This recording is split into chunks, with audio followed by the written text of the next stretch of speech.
अस्सलाम वालेकुम नाज़रीन प्रोग्राम गपशप। अच्छा, आज जनाब जो वाक़या आपको सुनाने लगा हूँ, ये कुछ इस तरह है कि ये लड़की लिखती है कि हम पाकिस्तान के एक छोटे से कस्बे में रहते थे और वहाँ पे मेरे वालिदैन मेहनत मजदूरी करके जो भी जिस तरह भी ज़िंदगी गुजार रहे थे। फिर एक रिश्ता करवाने वाली औरत आई, तो उसने मेरी वालदा से एक रिश्ते का ज़िक्र किया कि यूरोप से एक रिश्ता आया हुआ है। और वालदा की आंखों में चमक आ गई। कहाँ गुर्बत अफलास, कहाँ यूरोप के सहाने ख्वाब। तो ये हुआ कि फिर कहा गया उनसे मिलवाओ। और जब हम उनसे मिले, वो हमारे घर आए, तो हमारे घर की हालत देख के वो कुछ खुश ना हुए। मगर जब हम उनके घर गए तो वहाँ पे जो आदमी आया हुआ था वो उसका घर तो नहीं था, किसी रिश्तेदार का था। तो उनसे मुलाकात हुई तो वो मेरे से उम्र में काफ़ी बड़े थे। फिर घर आके मशवरे शुरू हुए, क्योंकि वालिदैन ने मेरी शादी भी करनी थी। और ये भी ना सोचा गया कि एक बंदा उम्र से बड़ा है, बस यही बताया गया कि वहाँ जाओगी, राज करोगी, वहाँ की ज़िंदगी मर्सिडीज़ गाड़ियाँ चलेंगी और खुराक अच्छी होगी, खालस होगी, इसी पे घर में बातें होनी, पैसा होगा, जो मर्ज़ी खरीदोगी, जो मर्ज़ी पहनोगी, दौलत आगे पीछे होगी। नाज़रीन, यहाँ मैं एक चीज़ आपको बता देता हूँ कि जो लोग यूरोप में रहते हैं या पाकिस्तान में, जो पाकिस्तान में रहते हैं, यूरोप में सब लोग भी इस तरह ज़िंदगी नहीं गुजारते। हमारे जो अक्सर लोग हैं उनके पास दौलत भी है, सब कुछ भी है, लेकिन उनका लिविंग स्टैंडर्ड वही है जो पाकिस्तान से आए थे। उन्होंने अपने आप में, कई लोगों ऐसे हैं जिन्होंने तो तब्दीली कर ली, कई वहीं के वहीं हैं, ना उनको पहनने का पता है, ना उनको खर्च करने का पता है। तो मैं इसलिए आपको बता रहा हूँ कि जब कोई रिश्ता आए तो उसकी इंक्वायरी भी कर लिया करे कि ये लोग इनका रहन सहन कैसा है। हर चीज़ अपनी ज़ात भी न डाल दिया करे कि ये ज़ात वही है। ये यहाँ आके ऐसे ऐसे वाक़यात भी सामने आते हैं कि कमीनगी की एक इंतहा जो है वो भी है लोगों के अंदर। मैं इसलिए आपको थोड़ा सा ये बता दूँ। खैर, तो मेरे से किसी ने कहती पूछना मुनासिब ही नहीं समझा, वालिदैन ने रिश्ता कर दिया। और फिर मैं तकरीबन कोई 8 माह साल के अंदर अंदर जो है वो यूरोप में पहुंच गई। जब मैं यहाँ आई तो जो मेरे मियाँ थे उनका अपना घर था, मगर एक मुसीबत वहाँ पे और पड़ गई कि एक औरत और वहाँ पे रहती थी। जब मैंने उनसे पूछा तो वो कहने लगे ये मेरी कज़न है रिश्ते में। अब ये एक नया प्रॉब्लम शुरू हो गया और मुझे ये कहा गया कि आपने किसी से बात नहीं करनी, आपने बाहर नहीं जाना, आपने अंदर नहीं आना, ये नहीं करना, वो नहीं करना, पाबंदियाँ लगा दी।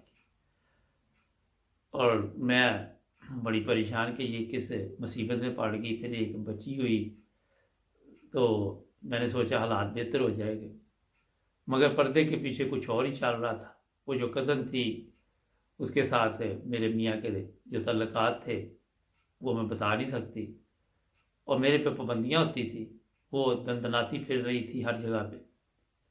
इस तरह ये ज़िंदगी चलनी शुरू हुई।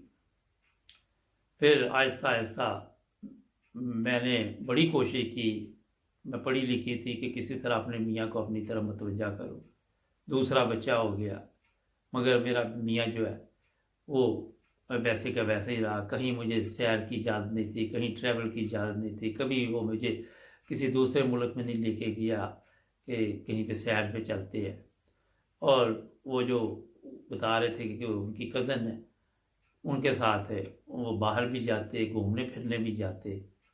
अब मैं जब कोई बात करने लगती तो तलाक की धमकियाँ, और इस तरह ज़िंदगी गुजरती गई, कई साल गुजर गए। और फिर मैं इस चीज़ की आदी हो चुकी थी, लेकिन जो तकलीफ़ मैं गुजार रही थी उसका ये असर हुआ कि मैं बीमार हो गई, डिप्रेशन में चली गई, मगर मियाँ पे कोई असर नहीं हुआ। बड़ी तकलीफ़ की ज़िंदगी गुजर रही है। इसका कहना ये है कि जो उनकी कज़न है उसने भी कभी ये नहीं सोचा कि अब ये शादीशुदा है तो मैं इनकी ज़िंदगी से अलहदा हो जाऊँ। कभी उन्होंने इस चीज़ पे गौर भी नहीं किया। कोई रिश्तेदार मेरा मेरे घर नहीं आता, कोई आ भी जाए तो मेरा मियाँ पास बैठा रहता है कि कोई बात ना कर दे उसके साथ। आज तक मोबाइल फ़ोन नहीं मेरे पास। तो नाज़रीन, ये वाक़यात जो आपके लिए लेके आता है, ये बड़े एक आपके लिए भी सबक है कि जब भी रिश्ते करे पहले बंदे का पता तो कर लेगा उसका क्या हालात है, आगे पीछे उसका क्या चल रहा है। और इसी तरह बच्चियां जो है उनको रुखसत ना कर दिया करे, क्योंकि होता ये है, जैसा इस बच्ची ने भी लिखा, अब तो बड़ी ही है, कि मैं अपने वालिदैन को इसलिए नहीं बता सकी कि उनके अपने हालात ऐसे नहीं थे कि वो मेरी मदद करते। जब से आई कभी पाकिस्तान नहीं गई, बस यही कहा जाता है कि बड़ी अच्छी वहाँ ज़िंदगी गुजार रही है। वो कभी मियाँ मुझे फ़ोन पे मेरे सामने बैठ के बात करवा देता है, लेकिन यही है कि शुरू में तो बड़ा वो मेरे पे तशद्दुद भी करता रहा, फिर आहिस्ता आहिस्ता अब जब से बच्चे थोड़े बड़े हुए हैं तो ये उसको शर्म आ गई है कि वो तशद्दुद वगैरह नहीं करता। लेकिन तकलीफ दे ज़िंदगी है। ये एक औरत का वाक़या है। अब ये जिस तरह बता रही है तालीम याफ्ता भी है, सब कुछ है, तो मेरा ख़्याल है कि जब इसको पता चल गया था तो हालात का मुकाबला करना चाहिए था और जैसे भी हो कानूनी रास्ता अख्तियार करना चाहिए था। इसने अपना एड्रेस भी नहीं लिखा, नाम भी नहीं लिखा, पता भी नहीं लिखा, मगर ये है कि ये अब उसने एंड पे लिखा हुआ कि अब मैं बच्चों के साथ मेरा दिल लग गया, बीमार तो मैं हूँ, लेकिन ये कि ज़िंदगी गुजारनी किसी तरह। तो यूरोप की ज़िंदगी भी इतनी सबके लिए अच्छी नहीं है। ये बेशुमार यहाँ रिश्ते ख़राब होते हैं, बेशुमार मसाइल बनते हैं, क्या हालात होते हैं। जो ख़वातीन हैं, लड़कियाँ हैं, वो नफसियाती मरीज़ भी बन जाती हैं, आम नज़र आएंगी। ये नहीं कि इक्का देखो अब इनमें इजाफा होता जा रहा है, दिन ब दिन इनकी तादाद बढ़ती जा रही है।